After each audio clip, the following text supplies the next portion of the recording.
On his second preaching trip, Paul left Antioch and went through Asia Minor, then to Troas, Philippi, Thessalonica, and then came to Athens, still the most important city in Greece. This is Mars Hill in Athens, where Paul came on his second missionary journey and where he preached the remarkable sermon about the unknown God that is found in Acts 17.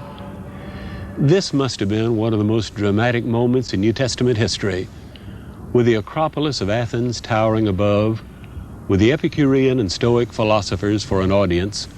Paul told the people of Athens something new: a God who created the universe, a God who does not dwell in temples made with hands, not even in the Parthenon. You men of Athens, I perceive that in all things you are very religious.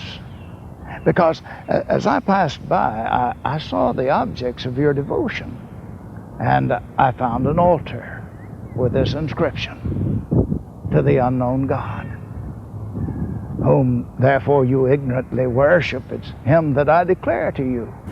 Let's visit some of these temples that Paul saw, temples that were already 500 years old when Paul came to Athens.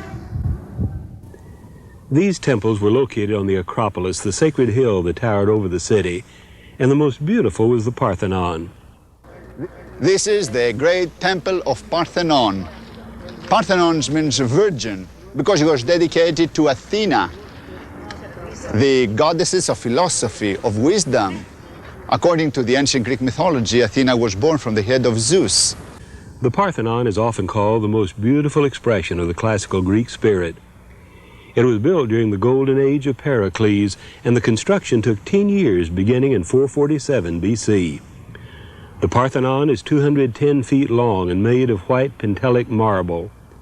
It is built in the Doric style, and it has 46 columns that are 30 feet tall. There were no decorations inside the temple. That was the home of the goddess.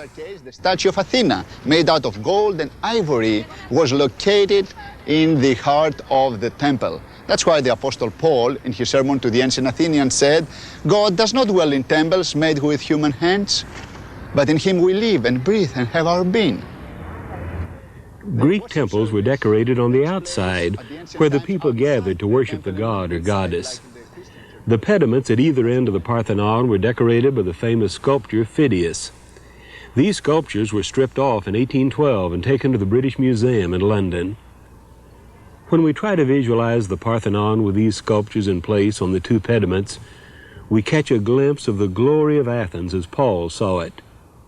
In 437 BC, the year after the Parthenon was completed, Pericles began work on a new monumental gateway leading up onto the Acropolis. The Greek name for this gateway is the Propylaea. The earlier gateway had been destroyed in the Persian invasion 40 years earlier. The Propylaea was over 200 feet long. It had Doric columns that supported a great marble roof. Like the Parthenon, the columns were tapered, a little larger at the bottom than at the top, and this is what gave those Greek temples their beautiful symmetry.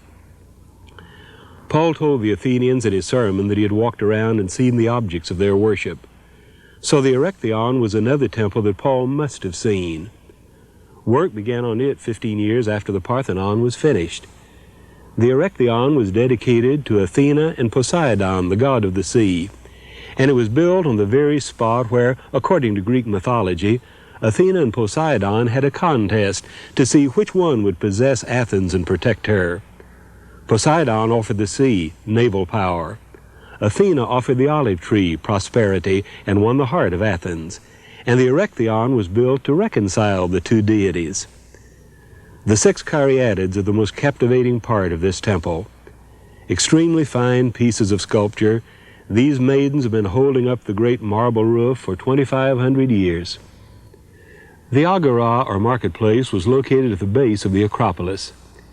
In every Greek city, the Agora was the heart of city life. It was a market or ancient shopping mall, but it was far more.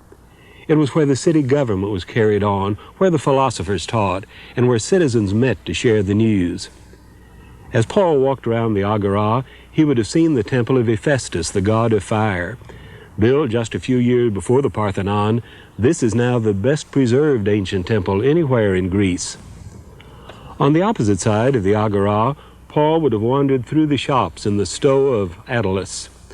The Stoa had been built 200 years earlier by Attalus, king of Pergamum, in gratitude for the education that he had received in Athens. The Stoa was reconstructed in the 1950s, and it now serves as a museum for antiquities found in the Agora. Paul would also have seen the temple of Olympian Zeus not far from the Acropolis. With 106 columns, this was the largest temple ever built in ancient Greece. The Athenians had been working on it for 500 years when Paul came to their city, and it would not be finished for another 100 years. According to Acts 17, Paul's sermon about the unknown God was preached at the Areopagus, or Mars Hill. Looking down from the Acropolis, we can see a large outcropping of rock, and this is Mars Hill. The oldest court of Athens met on this hill, or somewhere around it in Paul's day. And when the Epicurean and Stoic philosophers heard Paul's teaching about Jesus and the resurrection, they brought him to a meeting of the Areopagus, curious to hear his new teaching. Today, Paul's sermon is remembered in the name of the street on the south side of the Acropolis, Dionysius the Areopagite Street. Dionysius was one of the judges who became a believer. Paul's sermon is also remembered in a bronze tablet on the side of Mars Hill. And here we have Paul's sermon written in a bronze plaque in Koine Greek. This is how it sounded when Paul preached to the Athenians. Σταθείς ο Παύλος εν μέσω του αρίου πάγου έφη, εύρων και βωμών ενώ επεγέγραπτο αγνώστο Θεό. You see, in the fifth line, we have agnosto Theo, unknown God. In English, you have agnostics, and you have the word theos, theology, the study of God. Athens was not the only city with an altar to unknown deities. Archaeologists found this altar in the Temple of Demeter at Pergamum, across the Aegean Sea from Athens. The inscription reads, "To unknown gods." It must have been a moment of high courage in Paul's life when he stood here on Mars Hill with the Acropolis towering above and told the Greek philosophers about an unknown God, a God who is found not in the Acropolis in Athens, but in an empty tomb in Jerusalem.